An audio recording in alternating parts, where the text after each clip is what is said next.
Bienvenue sur Memento Mori, le podcast qui parle du présent en prenant la fin comme point de départ. Je m'appelle Raphaël Charrier, pasteur à Grenoble. Et je suis Mathieu Giralt, pasteur à Etup. Et nous sommes tous les deux blogueurs sur toutpoursagloire.com. Salut Matt, ça va mon gars ? Salut Raph, ça roule ? Ouais. Ouais. C'est moi qui est rentré de l'hôpital la dernière fois, maintenant c'est toi là ? Ouais, c'est ça, ouais. C'est ça, c'est moi qui rentre de l'hôpital tout frais convalescent là, mais je vais te donner quelques nouvelles. Mais avant, juste pour les auditeurs, expliquer ce dont on va parler aujourd'hui. On va parler d'un film, tous les deux, qui s'appelle The Giver. Un film de science-fiction qui soulève des thèmes super intéressants. Mais voilà, on va pas en dire trop maintenant. Mais en tout cas, il était pas mal et je te remercie de m'avoir fait découvrir ce film. C'était cool. Ouais, je sais que t'aimes bien les films pour ados, donc... Ouais, c'est ça, exactement. Je suis un fan de littérature préadolescente. C'est bien. Je peux intellectuellement m'identifier. Ouais, c'est ça. C'est cool. Non, mais on en parlera, il est pas mal. Et puis, alors contrairement...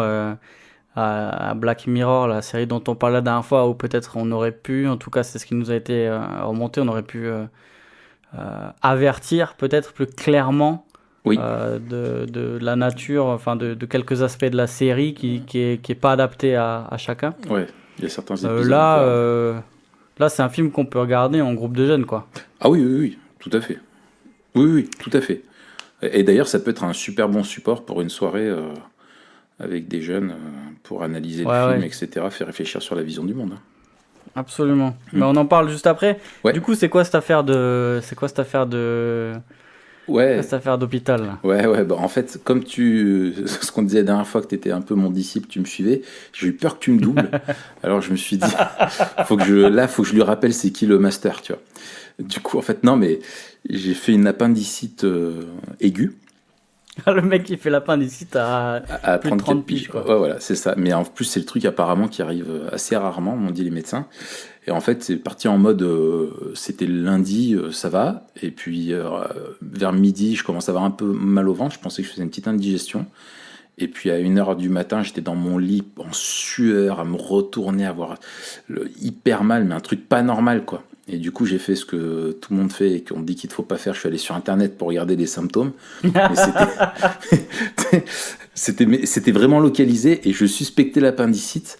Et quand j'ai vu les symptômes, j'ai dit pétard, c'est l'appendicite. Je suis foutu. Du coup, j'ai appelé le médecin, le SOS médecin. Le numéro, le 15, quoi. Non, le 17, le 18. Ah, le 17, c'est la police, le 18, c'est les pompiers. Voilà, et le numéro complémentaire, alors c'était le 17, c'est ça. Et T'as appelé la police ? Non, la police des intestins. Faut que le GIGN débarque, là. Peut-être le 15, t'as appelé, peut-être. Ouais, voilà, bref. Et du coup, je leur ai dit, j'aurais décrit un peu mes symptômes et tout ça. Et donc, ils ont dit, oui, apparemment, un appendicite qui était suspecté. Donc, ils m'ont amené à l'hôpital. Tout de suite, ils ont confirmé le diagnostic. Et sauf que, en fait, là, je m'adresse à Monsieur Macron, parce que je sais qu'il est un de nos fidèles auditeurs. Manu, si tu nous écoutes, arrête de parler avec Donald Trump. Arrête de faire des bisous à Donald Trump. Ouais, voilà, et plutôt occupe-toi des hôpitaux en France, parce que c'est vraiment un scandale. Non, mais c'est dingue. Là, chaud, hein. Ce qui a été chaud, c'est que c'est une appendicite, donc c'est rien. Enfin, tu vois, c'est vraiment le petit truc. Mais ce qui a été chaud, c'est que je suis resté 22 heures sur un brancard, dans un couloir. Mais c'est l'angoisse. Voilà. L'angoisse. Ouais. Et c'est fou parce qu'en fait, il y a eu des urgences plus vitales que moi. Sauf que malheureusement, avec le temps qui a passé, ça a fait ce qu'on appelle une péritonite. Tu sais, ça se perce et t'as du pus qui se répand et c'est un peu plus compliqué. Donc voilà. Mais par contre, Dieu a été bon parce qu'il a mis ça pile poil 3 semaines avant mes vacances. Et du coup, j'ai eu 3 semaines d'arrêt et après, j'ai enchaîné avec 2 semaines de vacances. Donc là, je suis sur la fin des vacances, je suis frais comme un gardon, mon gars. Tu m'étonnes, c'est trop bien. Ah ouais. Mais est-ce qu'elle était en forme de double whooper, ton appendicite? Ton appendice. Tu sais ce qu'il m'a dit, le gars, le chir, il m'a dit... Elle sent le bacon. Non, alors c'était plus vexant que ça. Il m'a dit, c'était une infection. Mais non. Je dis oui, c'était. C'est normal. Je dis j'ai fait une infection. Il me dit non, mais c'était d'une puanteur. Quand je l'ai sorti, ça a empesté tout le. Mais pourquoi il t'a bloc, dit ça? Je sais pas. Je dis c'est le chacal. Ouais. Et voilà. Et bon, bref. Du coup, encore une fois, comme toi, je me disais memento mori, quoi. Tu vois, ça a commencé la putréfaction, la dépravation. C'est chaud. Et voilà. Mais bon, voilà. On en parlera, mais je pense que la prochaine fois, j'aurai aussi une histoire d'hôpital à raconter. Ouais, on va se marrer. C'est cool. Ouais. Bon, mais là, ça va en tout cas. Ouais, ça va. En plus, j'ai fait le mariage de mon frère, ça c'était cool aussi. Mon dernier petit frère. Mais c'était peu de temps après, non? Ouais, c'était juste 2 semaines après. Donc voilà. Big up à Yves. Ouais. Et puis et Marie. son épouse, comment ça? Marie Charrier maintenant. Il y a une Marie Charrier. Ils sont à Paname. Son voyage de noces là. Ils ont fait Florence. On raconte un peu la vie de ta famille. Et puis voilà, ouais, je pense que ça intéresse énormément de monde. Donc voilà, si vous voulez envoyer une carte postale à Yves, envoyez-la. Voilà. Et si vous voulez lui envoyer de l'argent, passez par moi. Voilà. Bon, et toi, de ton côté? Écoute, ça va.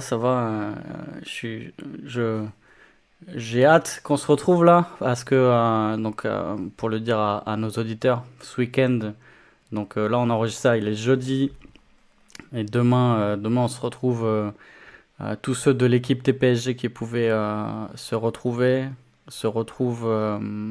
ensemble. C'est la première fois qu'on fait une rencontre comme ça avec tout le monde.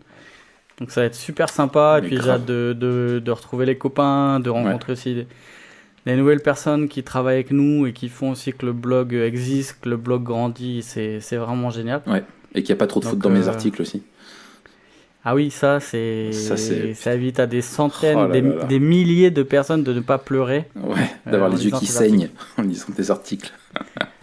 Non, ça va être vraiment super. Hein. Ouais, trop bien. Non, écoute, ça va, merci beaucoup. Ouais. Bon, c'est cool. Bon, on passe à notre sujet du jour. Yes. Alors, The Giver. Ça va, je le dis avec mon bon accent. The Giver. The Giver. Comment on pourrait dire en français, le passeur?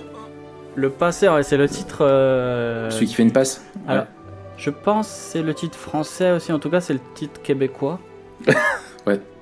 Et c'est le titre du livre duquel il a été adapté, en fait. C'est un livre qui a été adapté c'est un film qui a été adapté d'un livre. D'accord. Alors, est-ce que tu peux nous raconter un peu c'est quoi l'histoire du film? Peut-être sans faire de spoil sur la fin, mais en gros, voilà, c'est quoi le pitch? Ouais, alors... c'est l'histoire d'un...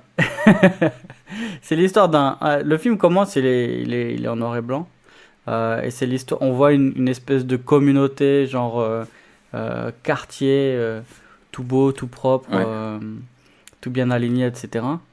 Et c'est l'histoire en fait d'une communauté, on apprend, qui a été reconstruite après les ruines. Alors on imagine qu'il y a quelque chose de grave qui s'est passé, peut-être de cataclysmique.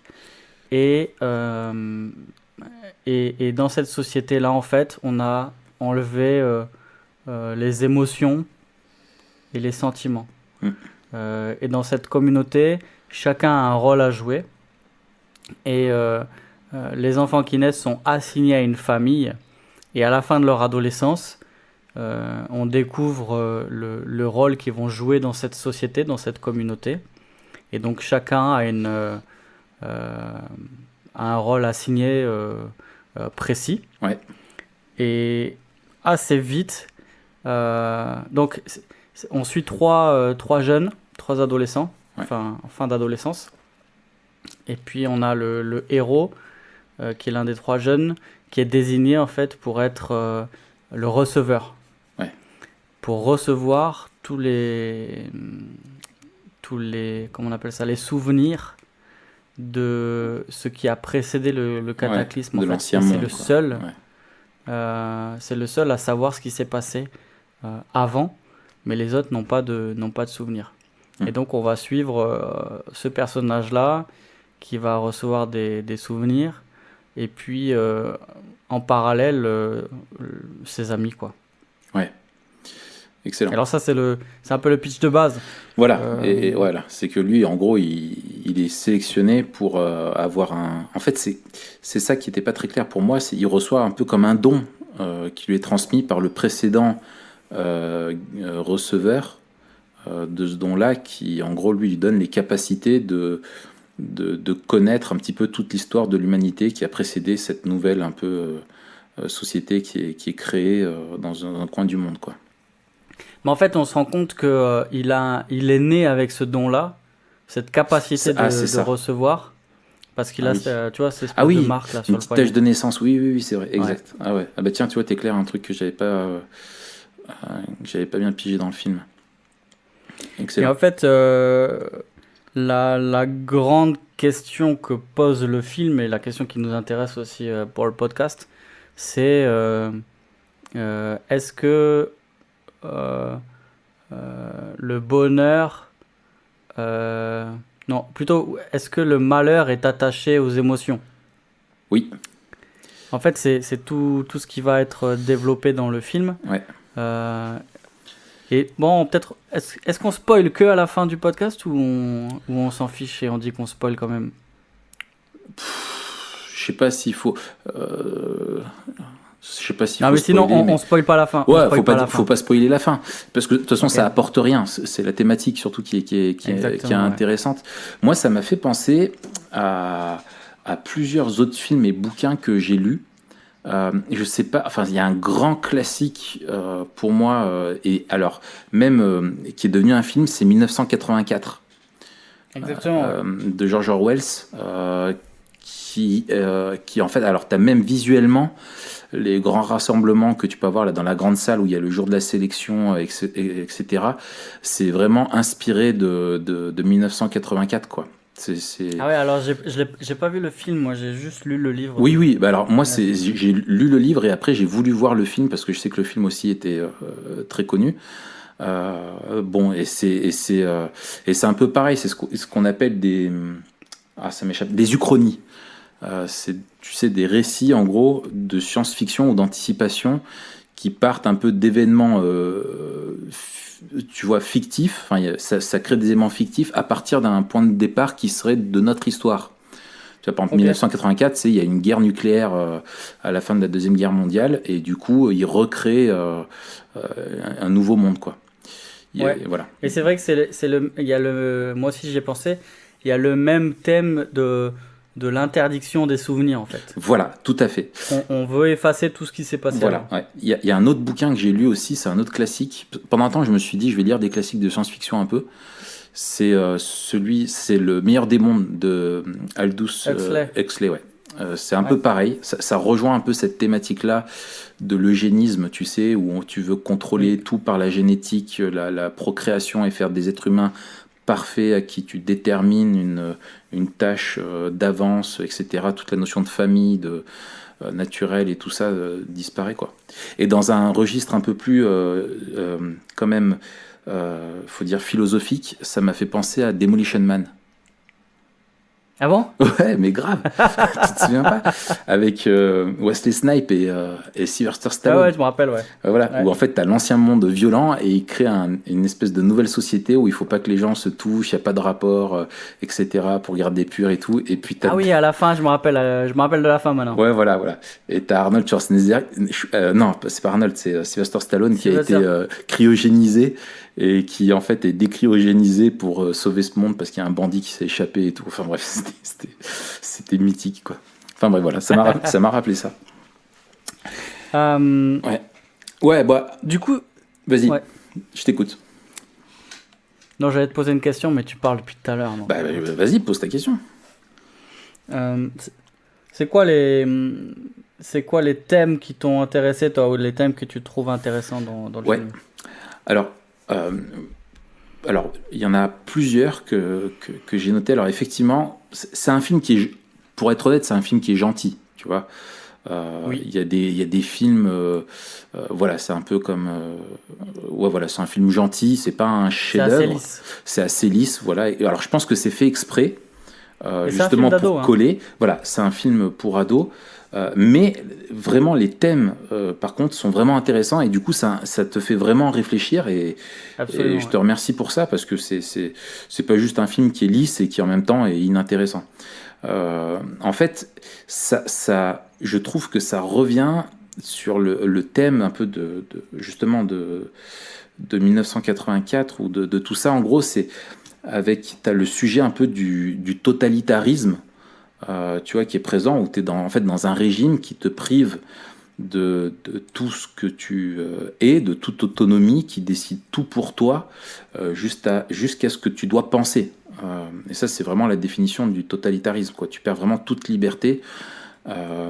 Voilà, donc ça, je trouve, c'est un thème intéressant parce que ça s'est passé dans l'histoire, que ce soit dans le pire du communisme et le nazisme. C'est quelque chose qu'on a vécu au XXe siècle, où tu avais même des États qui voulaient même contrôler les pensées des gens et leur dire ce qu'ils devaient penser. Donc ça va vraiment très loin. Ouais. Donc ça, je trouve que c'était un thème intéressant parce que ça rejoint non seulement une expérience déjà de notre époque, et aussi une angoisse qu'il y a chez nous, où on pointe toujours du doigt le retour un petit peu le risque de ces régimes-là, du fascisme, etc., etc., quoi. Donc ça, d'ailleurs, il y a aussi ce pendant à chaque fois dans ces dystopies-là, et qui fait aussi le lien avec un sujet qui est d'extrême actualité, ouais. C'est la surveillance. Exactement. Puisque donc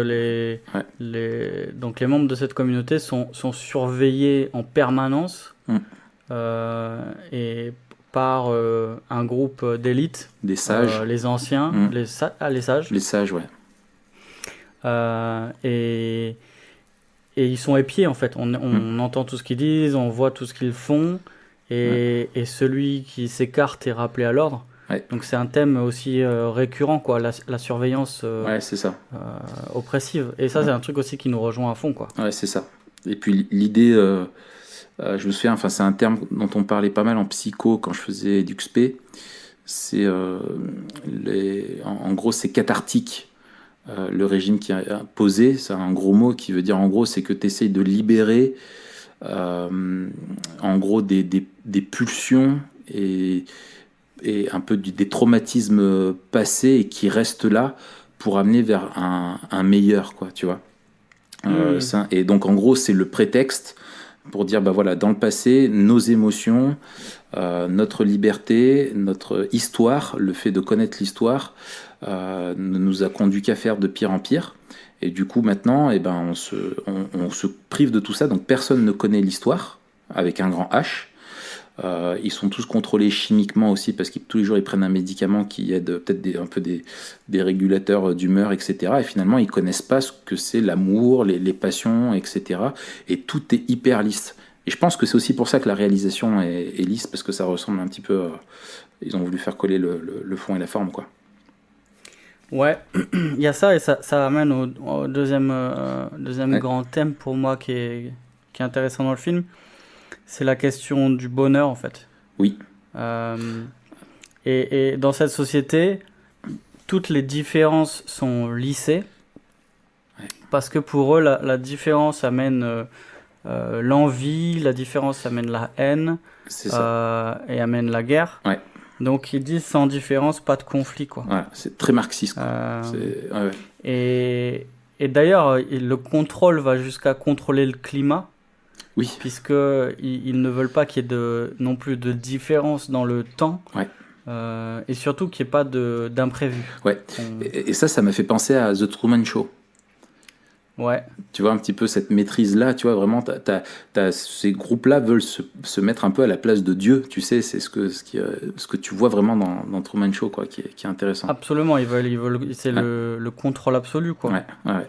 Mais c'est vraiment dans... Ouais, vas-y, je t'en prie. Ouais, dans le film, tu l'as bien dit, alors on le voit très très tôt dans le film, c'est pas un spoiler, des injections, donc tous les matins, sont administrées. Ouais. Avant de sortir, là, chacun se fait un petit shot d'une substance qui enlève les émotions, en fait. Ouais. Et l'idée, c'est vraiment que la neutralité apporte le bonheur. C'est ça. C'est-à-dire que sans émotion, on risque pas de tomber dans l'excès, donc dans la violence et dans le malheur. Mais Et c'est ça, en fait, le fil rouge aussi du film. C'est que le gamin va découvrir que sans émotion, on ne connaît pas aussi l'amour, la joie et tout ce qui fait la saveur de la vie. Voilà, tout à fait. Et là-dessus, moi, tu vois, j'ai noté une phrase qu'il dit, parce que j'ai bien fait mes devoirs, comme je savais qu'on allait en parler, je me dis, purée, pour maths, il faut que je prenne des notes. Et en fait, à un moment, il dit, si on n'a pas d'émotion, à quoi bon vivre ? Exactement. Moi, j'ai noté la même phrase. Ouais. Et en fait, il dit quelque chose en nous a disparu, ou plutôt, on nous l'a volé. Et donc, lui réalise ça. Et en fait, c'est ce que je trouve intéressant, et c'est fait de façon assez fine, ça rejoint un petit peu la discussion qu'on avait quand on parlait de la grâce commune, sur, en fait, dans notre monde où t'as une vision à la fois pessimiste, vraiment pessimiste de l'être humain, en disant si l'homme reste tel qu'il est, eh bien, ça tourne mal parce que l'homme fait toujours le mauvais choix.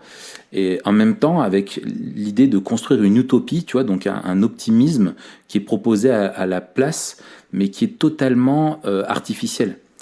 Et en fait, est-ce qu'il faut être optimiste ou pessimiste face à la réalité dans laquelle on vit? Et en fait, c'est un peu les deux, mon capitaine, tu vois. C'est parce qu'en fait, ils s'entremêlent en nous. Et si tu veux extirper le mal de l'homme, tu vois, qu'il ne soit plus capable de faire le mal, en extirpant, en le rendant incapable de vivre des émotions, en fait, tu réduis son humanité et tu fais de l'homme, à un moment, je crois qu'il dit, on n'est plus que l'ombre de nous-mêmes, quoi. Tu vois, et tu vis non seulement donc t'es plus humain dans toute sa pleine dimension, et en plus t'es obligé de vivre dans une réalité qui est totalement artificielle. Donc en fait tu vis plus, tu vois, c'est plus la vraie vie, quoi. Ouais. Alors là, je trouve qu'il y a un point de contact et un point de contraste avec la Bible, tu vois. Ouais. Le point de contact, c'est l'idée que alors oui, on agit sur les causes extérieures. Ouais. Mais fondamentalement, il y a l'envie de réprimer ce qui en l'homme pourrait porter atteinte à la vie et au bonheur. C'est ça. Sauf que là, en fait, on réprime les émotions et on voit que ça ne marche pas. Tout à fait. Tu vois, mais il y a cette idée quand même de dire c'est quelque chose en nous qui est dysfonctionnel. Voilà, c'est ça. C'est quelque chose en nous qu'il faut régler. Voilà, c'est ça. C'est les émotions, et c'est ce que découvre ce jeune-là. C'est ça qui est cool, c'est qu'il découvre qu'il y a des émotions extraordinaires qui sont hyper belles, l'amour, l'amitié, la beauté, les émotions quand tu es face à la nature, face à tout plein de trucs comme ça. Et puis après, il découvre aussi par la mémoire les guerres, les atrocités, etc. Mais en fait, c'est à la même, c'est la même source, quoi. Ça vient de nous, de notre cœur, quoi. Exactement. Mais là où il y a un grand point de contraste, et là peut-être je trouve le plus intéressant qu'on pourrait discuter avec un groupe de jeunes notamment, c'est la question est-ce qu'il faut forcément du mal pour qu'il y ait du bien? Et c'est quelque chose qu'on entend souvent aussi. C'est le mal qui nous permet de voir le bien, ou c'est le malheur qui nous permet de goûter au bonheur. Et en fait, c'est là où on peut aussi faire un point de contact avec notre slogan. Donc, on veut parler du présent en prenant la fin comme point de départ. Et c'est vraiment cette dimension eschatologique qui nous permet de répondre non. Il ne faut pas forcément du mal pour qu'il y ait du bien. Et en fait, cette espérance eschatologique d'un monde sans péché et sans douleur, qui nous permet de vivre la beauté, la bonté, la vérité, dans un monde dépourvu de malheur. Et on peut vraiment être heureux sans connaître le malheur. Et finalement, en fait, c'est ça qui est triste. Pardon. Excuse-moi, je déraille. Non, mais c'est ça qui est triste dans le film, je trouve, c'est que finalement, ils ont fait une sous-vie, une vie alternative qui est triste parce qu'elle est dénuée de tout ce qui rend belle la vie. Elle est morne. Mais en fait, leur solution, c'est quoi? C'est juste de retrouver ce qui a été perdu. Mais ce qui a été perdu, c'était déjà le monde tel qu'il ne doit pas être. Exactement. Tu vois, et il y a, il n'y a pas d'espérance. Si, mais la seule espérance, en fait, c'est juste de retrouver quelque chose qui est déjà pété et déjà c'est comme source de malheur. Voilà, c'est comme s'ils étaient dans un peu une prison métaphorique, quoi, tu vois, et qu'en gros, il veut en ressortir, mais il retourne dans le monde tel qu'il est et qu'il a toujours été, quoi. Exactement. Pour eux, depuis la chute. Et ce qui est fort, c'est qu'il y a un point de contact avec cette idée qu'on voit dans les romans ou dans les écrits de C.S. Lewis de rentrer à la maison. Ouais. Cette idée de retrouver ce monde dont on a... D'ailleurs, je ne sais pas s'ils l'ont pas emprunté parce qu'il y a une phrase où le giver, justement, celui qui donne les souvenirs à ce jeune-là, il dit qu'on vit une vie d'ombre, d'écho, de murmures distants de ce qui a fait de nous des gens réels. Ouais. Et en fait, il parle de ces échos-là. Ça fait à fond écho chez nous à ce qu'on pourrait appeler les échos d'Éden. Ouais. Le monde perdu, tu vois, le bonheur parfait perdu et qu'on voudrait retrouver et qu'on va retrouver en Christ dans la gloire, dans l'eschatologie. Sauf que là, en fait, c'est pas ce monde parfait qui a été perdu qui veut le retrouver, c'est le monde déchu. Tel qu'il était. Tu vois. Et en fait, même à la fin, s'ils arrivent à retourner à la maison, ils vont bien vite retrouver le malheur et c'est triste quelque part. Ouais. Je suis d'accord. Et il y a un autre point de contact aussi que je vois, que je trouve intéressant, c'est qu'à un moment donné, c'est un peu l'espèce de présidente là, qui a la chef, elle dit cette phrase que j'ai trouvée vraiment pertinente, elle dit « Du moment qu'on laisse à l'homme la liberté de choisir, il choisit le mal immanquablement ». Ouais, j'avais noté ça. Et en fait, alors, elle exclut tout ce qu'on disait, la vision de la grâce commune, parce que heureusement ce n'est pas vrai, parce que sinon on ne pourrait pas vivre dans un monde comme celui-là, mais elle pointe quand même l'incapacité de l'homme à faire ce qu'il sait être bien. Oui, et tu vois, ça rejoint un petit peu ce qu'on retrouve dans Romains 7, tu sais, c'est dans notre état de pécheur, on fait le mal qu'on ne voudrait pas faire et le bien qu'on voudrait faire, on n'arrive pas à le faire. Et en fait, ce que je trouve intéressant, c'est que ce film te montre, en gros, l'homme qui, alors en mettant la question de Dieu est totalement absente, la question de la spiritualité est totalement absente du film, mais elle te montre plutôt l'homme qui se met à cette place-là et qui veut créer un monde, une société, comme si Dieu l'avait créé, mais rendant l'homme incapable de faire le mal. Et en fait, sauf que eux, les limites qu'ils posent, elles sont mauvaises parce qu'elles font du mal. Elles privent les hommes d'une vraie liberté, elles les privent du bonheur, elles les privent de vivre l'humanité telle qu'elle est réellement. Alors que Dieu, lui, quand il nous a créés, les règles qui étaient celles de l'Éden, elles étaient parfaites. Tu vois, elle ne privait l'homme de rien de ce qui est bon, et au contraire, quoi. Dieu a créé un cadre qui était parfait, ça rend la chute d'autant plus dramatique. Et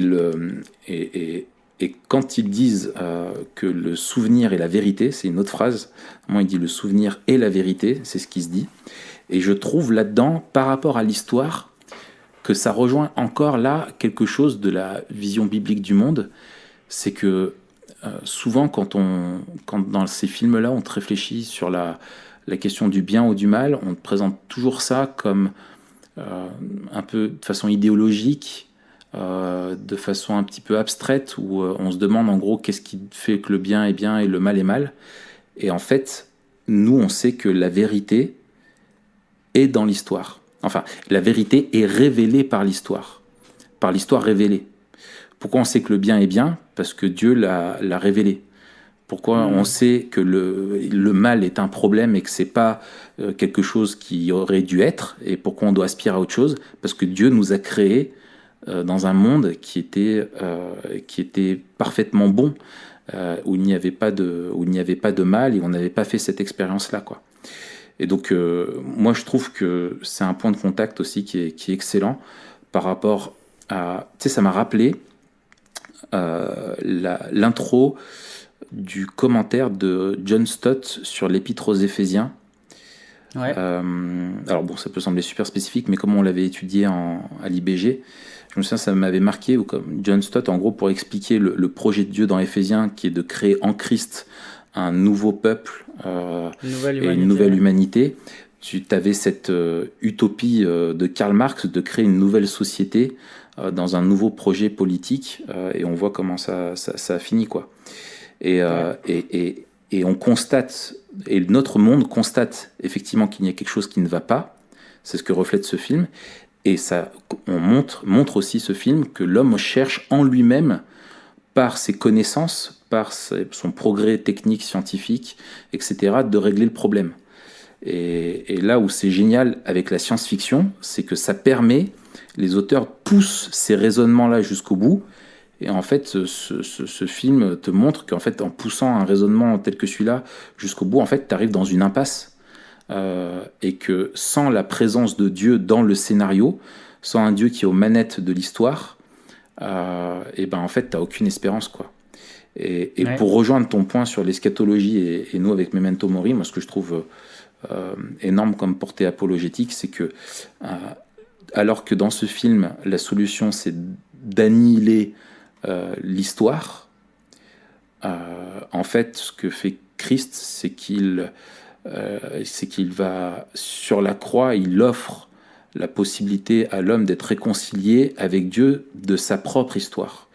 Il efface notre histoire passée et son histoire devient la nôtre. Et on a cette espérance de l'éternité où il reviendra et on vivra quelque chose encore mieux que l'Éden, quelque chose dans un état de gloire pour toujours. Et ça, c'est quelque chose que le monde ne connaît pas.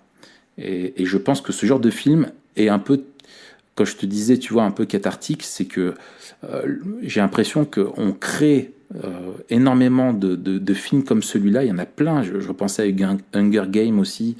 Voilà, il y en a d'autres encore où j'ai oublié qui reprennent un peu ces thématiques-là. Ça montre, je trouve, de nous qu'on aspire à autre chose et qu'on essaye de trouver, mais qu'on tâtonne en fait. Ouais, puis ça me fait penser à cette phrase de C.S. Lewis qui disait qu'on est trop vite satisfait, ouais. Qu'on se contente de jouer dans la boue, ouais. Alors qu'un week-end à la plage nous est offert. Ouais. Et en fait, c'est intéressant parce que dans le film, on a deux grandes forces, entre guillemets, qui s'affrontent. La force de l'oppression qui est plutôt fataliste ou pessimiste, et qui ne pense l'homme capable que du mal et qui par l'oppression tente de contenir ce mal-là, et on a la force libératrice un peu qui tente de redonner la saveur à la vie, qui est donc ce giver et ce receveur, et qui est plutôt optimiste. Et en fait le problème, c'est qu'il nous manque un point de vue réaliste. Oui. C'est que l'affranchissement et la libération dont il est question dans le film, ça nous ramène juste, comme je disais tout à l'heure, à une vie normale. Ouais. Et comme tu disais, la vie normale, elle est déjà les échos d'un monde distant. Ouais. Elle est déjà que l'ombre. Elle est déjà anormale. Ouais. Elle est déjà que l'ombre de ce qu'on devrait vivre. Ouais. Et en fait, ce qu'il nous propose, le film, c'est juste de vivre la vie normale. Ouais. Et pour celui qui regarde ça, on pourrait se dire, ben ouais, c'est vrai. Et alors, d'un autre côté, ça jette un regard intéressant sur des thèmes qu'on va sûrement aborder quand on parlera aussi du livre de l'Ecclésiaste, oui. dans le prochain épisode. Ouais. Mais sur la question de la beauté, la question d'aimer la vie, la question de prendre plaisir dans ce que Dieu nous donne, ça c'est très fort en fait, ouais. Parce que ça nous montre que parfois aussi on oublie que ces choses-là, même si le bonheur est relatif, il est réel. Ouais. Et que un coucher de soleil ou regarder la nature ou danser avec ceux qu'on aime, c'est pas ce qui nous rendra vraiment heureux. C'est pas ce qui nous rendra heureux ultimement, mais ça nous rend quand même vraiment heureux. Mais sauf que le problème ici, c'est que c'est présenté pas comme le point de départ, mais comme le point d'arrivée. Ouais, c'est ça. Et en fait, on est dans une vision du monde matérialiste, où il n'y a aucune spiritualité. Tu sais, ce que tu dis, ça me fait penser... ce que tu dis, ça me fait penser à ce qu'on a dans... un petit peu, tu vois, dans ce qu'on appelait les hérésies gnostiques, tu sais, qui disaient qu'en gros, tout ce que le matériel est bon, et que là, si tu veux, on est dans un monde duel, où il y a des choses qui sont bonnes intrinsèquement et d'autres qui sont mauvaises. Et donc tout ce qui est les émotions, etc., sont présentées comme ça dans The Giver, tu vois. Pour eux, c'est mauvais et c'est ça qui a conduit. Et en gros, c'est comme si on avait été créé mauvais, quoi. Tu vois, alors qu'en fait, non, c'est qu'il y a eu un pépin, quoi. Ça me rappelle juste ça. Bon, ça apporte rien ce que je dis, mais... non, j'ai oublié ce que je disais. Ah ouais, bah c'est génial. Mission réussie. Ouais, c'est génial. Voilà. Désolé, mon gars. Mais peut-être, justement, on peut passer à la dernière question. Comment on peut utiliser le film avec une portée apologétique ? C'est quoi l'angle, toi, ou les angles, ou les questions que tu voudrais aborder ? Moi, je pense en premier à un groupe de jeunes. Mais pourquoi pas avec aussi des amis non chrétiens, tu vois ? Oui. Alors, effectivement. Et puis, je pense que... Alors, pourquoi ça serait pertinent qu'il y ait un groupe de jeunes ? C'est parce que le fait que ça soit... En fait, le personnage est crédible parce que c'est un ado. Et il a de l'espoir parce qu'en fait, lui, il est juste en train de découvrir ce qu'est l'amour. Il est juste en train de découvrir des trucs et ça le rend un peu crédible. C'est normal qu'il y croit. Mais tu vois, celui qui est là avant lui et qui lui transmet tout ça, pourtant qui a eu les mêmes connaissances, lui, il est juste cynique, quoi. Et je pense que les ados peuvent s'identifier facilement à ça, et tu retrouves dans la jeunesse un peu ce côté, on peut prendre notre destin en main, se revendiquer, et nous, on arrivera à s'affranchir et à dépasser et réussir là où d'autres peut-être n'ont pas eu. Et voilà, donc je pense que, je trouve que c'est intéressant, et à regarder avec des amis, comme tu dis, c'est super intéressant.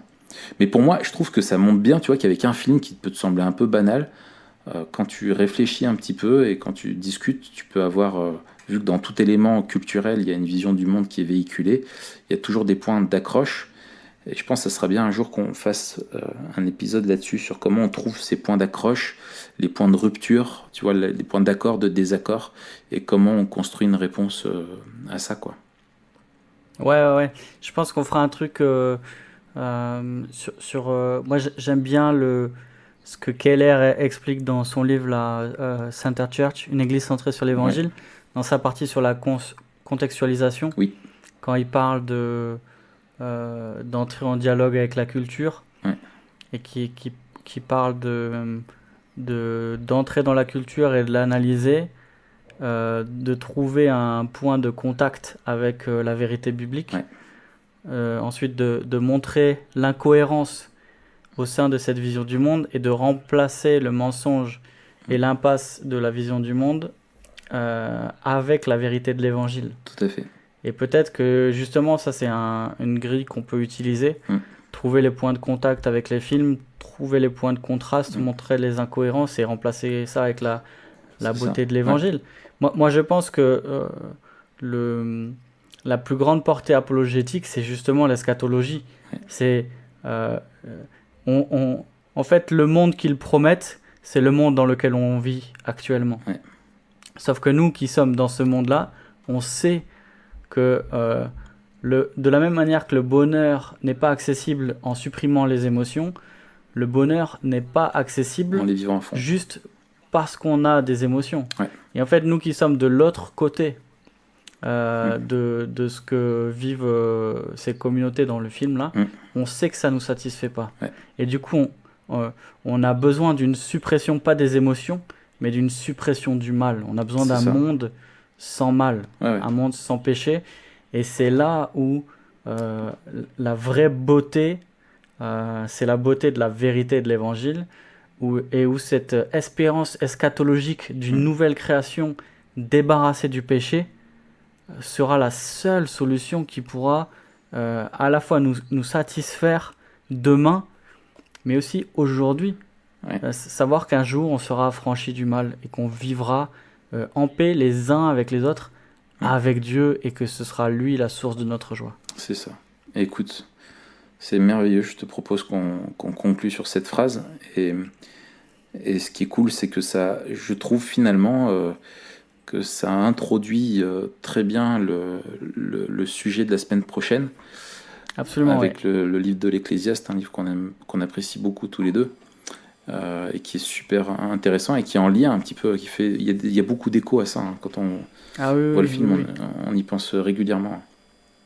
Ok, super. Avant de se quitter, peut-être j'aurais un petit truc à demander à tous ceux qui nous écoutent. T'as une dédicace à passer? Ouais, spécial big up à mon pote qui est de la 5e B, qui est en cours de maths. À Joey du collège Camille Claudel. Voilà. Non. Maintenant, ça fait quelques épisodes là que vous nous écoutez. Peut-être vous nous avez découvert il n'y a pas longtemps. Ouais. Mais un truc qui nous aiderait à fond, c'est que vous mettiez 5 étoiles sur iTunes, sur les podcasts. Si tu les mérites. Si, mais toi, tu les mérites. Alors, je sais qu'ils les mettront. Ouais. Et d'ailleurs, iTunes est en train de faire passer un truc pour avoir 6 étoiles juste pour toi, Raph. Ah ouais? Ouais. Ah purée, enfin, ils ont reçu mes mails. Et d'ailleurs, la NASA aussi va nommer une étoile à ton nom. Une grosse étoile. Ouais. Oh là là, une grosse bulle de gaz. Ouais, c'est ça, et comme ton appendice. Ouais, c'est ça, c'est à mon image, c'est pas mal. Bon, on se laisse ça, se laisse là, Raph. Et puis, mettez 5 étoiles sur iTunes. Ouais. Vous pouvez nous retrouver aussi sur YouTube. Et puis, bien sûr, sur toutpoursagloire.com pour suivre nos derniers articles. Voilà. Merci Matt, à bientôt et je te souhaite une bonne semaine. Salut toi aussi, Raph.